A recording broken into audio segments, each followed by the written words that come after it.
नमस्कार दोस्तों, YouTube AMT classes पे आपका स्वागत है। यहाँ पर हम बेसिक हिंदी पढ़ना लिखना सीखते हैं। 60 वीडियो में सभी मात्राओं का कोर्स हमने अपलोड किया हुआ है, जिसका लिंक आपको नीचे डिस्क्रिप्शन में मिल जाएगा।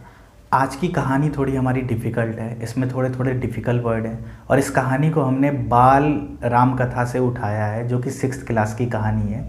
बाल राम कथा बच्चों को 6th क्लास में पढ़ाया जाता है, उन्हीं की कुछ चीज़ें हमने यहाँ पे उठाई है, उसी की कहानी से हमने यहाँ पर भाग उठाया है और आप लोगों को मात्राओं के बारे में समझाने का, मात्राओं के बारे में अभ्यास कराने का और थोड़ी बहुत रामायण की जानकारी देने की कोशिश की है इस वीडियो में।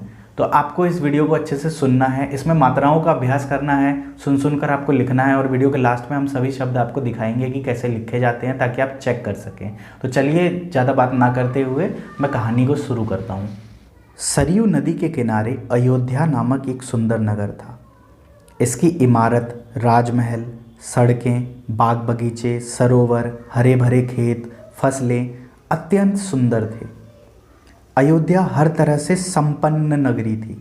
पूरा नगर अत्यंत अद्भुत, मनोरम व विलक्षण था। कुशल राजा दशरथ वहीं रहते थे। वे रघुकुल के उत्तराधिकारी थे। रघुकुल की रीति नीति का पालन करने वाले, सदाचारी व मर्यादा का पालन करने वाले थे। उनके मन में एक छोटा सा दुख था कि उनके कोई संतान नहीं थी। राजा दशरथ ने रघुकुल के अगले उत्तराधिकारी की चिंता के संबंध में मुनि वशिष्ठ से चर्चा की। उन्होंने महाराज दशरथ को पुत्रेष्ठी यज्ञ कराने की सलाह दी।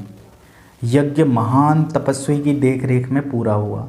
अग्नि देवता ने महाराज दशरथ को आशीर्वाद दिया। तीनों रानियां पुत्रवती हुई। कौशल्या ने नवमी के दिन राम को, सुमित्रा ने 2 पुत्रों लक्ष्मण व शत्रुघ्न, कैकेयी ने भरत को जन्म दिया। राजमहल में खुशी छा गई। मंगल गीत गाए गए। चारों राजकुमार धीरे धीरे बड़े हुए। चारों भाई अत्यंत सुंदर थे। चारों में आपस में बहुत प्रेम था। बड़े होने पर राजकुमारों को शिक्षा दीक्षा के लिए गुरुजनों के पास भेज दिया गया।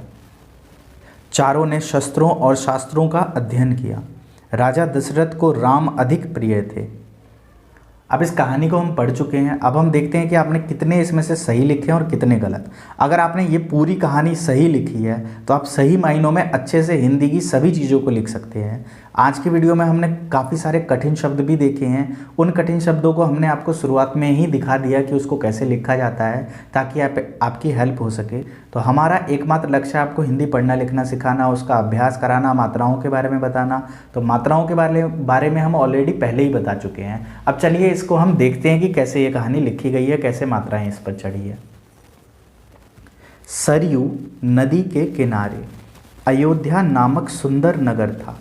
इसकी इमारत, राजमहल, सड़कें, बाग बगीचे, सरोवर, हरे भरे खेत, फसलें अत्यंत सुंदर थे। अयोध्या हर तरह से संपन्न नगरी थी। पूरा नगर अत्यंत अद्भुत, मनोरम व विलक्षण था। कुशल राजा दशरथ वहीं रहते थे। वे रघुकुल के उत्तराधिकारी थे। रघुकुल की रीति नीति का पालन करने वाले, सदाचारी व मर्यादा का पालन करने वाले थे। उनके मन में एक छोटा सा दुख था कि उनके कोई संतान नहीं थी।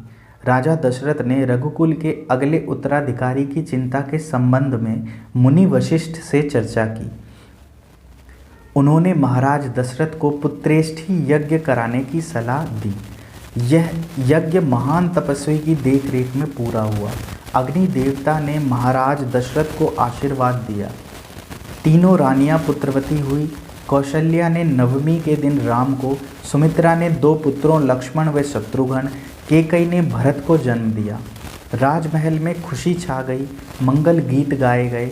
चारों राजकुमार धीरे धीरे बड़े हुए। चारों भाई अत्यंत सुंदर थे। चारों में आपस में बहुत प्रेम था। चारों में आपस में बहुत प्रेम था। बड़े होने पर राजकुमारों को शिक्षा दीक्षा के लिए गुरुजनों के पास भेज दिया गया। चारों ने शस्त्रों और शास्त्रों का अध्ययन किया। राजा दशरथ को राम अधिक प्रिय थे। तो मुझे आशा है इस कहानी में आपको बहुत मज़ा आया होगा और काफ़ी सारे कठिन शब्द मिले होंगे। अब ऑनलाइन मोड पे क्या होता है, लोगों को सीरियसनेस नहीं होता, लोग सीरियस नहीं होते, चीज़ों को फ्री में मिल जाती है तो वो चीज़ों का उतना वैल्यू नहीं करते।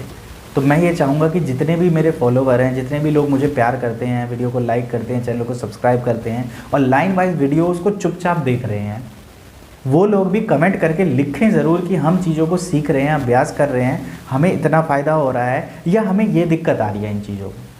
अगर आप ये सब चीज़ें लिखेंगे, कमेंट सेक्शन में बताएंगे, तो जो दूसरे लोग हैं उनको भी मोटिवेशन मिलेगा कि अगर ये भाई कर रहा है, ये बहन कर रही है, तो हमें भी इससे फ़ायदा होगा। इन लोगों को इतना फ़ायदा हुआ है तो हमें भी इनसे फ़ायदा होगा। अगर इन लोगों को इसमें दिक्कत आ रही है तो हमें भी शायद दिक्कत आ रही होगी। अब बार बार किसी चीज़ की अगर दिक्कत आएगी तो मुझे लगेगा कि आप लोगों को ये चीज़ समझ में नहीं आ रही है, तो उस चीज़ को मैं दोबारा समझाऊँगा। अगर आप लोग रिस्पॉन्स नहीं दिखाएंगे, कमेंट नहीं करेंगे, वीडियो को लाइक नहीं करेंगे, तो हम तक संदेश कैसे पहुँचेगा। तो जो भी आप लोगों का रिस्पांस है वो कमेंट सेक्शन में बताया कीजिए। ये आपका और हमारा दोनों का मिलकर चैनल है और हम इस चैनल को काफ़ी आगे तक ले जाएंगे, हिंदी को काफ़ी आगे तक ले जाएंगे, हिंदी मात्राओं को लेकर, हिंदी पढ़ने लिखने को लेकर, हिंदी व्याकरण को लेकर। तो मेरा लक्ष्य यही है और आपका भी लक्ष्य यही होना चाहिए अगर आप इस चैनल से जुड़े हुए हैं। तो इन वीडियोस को अपने दोस्तों तक भी पहुंचाइए जिनको हिंदी पढ़ना लिखना नहीं आता है या जो हिंदी पढ़ने लिखने में बहुत कमज़ोर हैं या अपने आप को हिंदी की वजह से पीछे रख रहे हैं।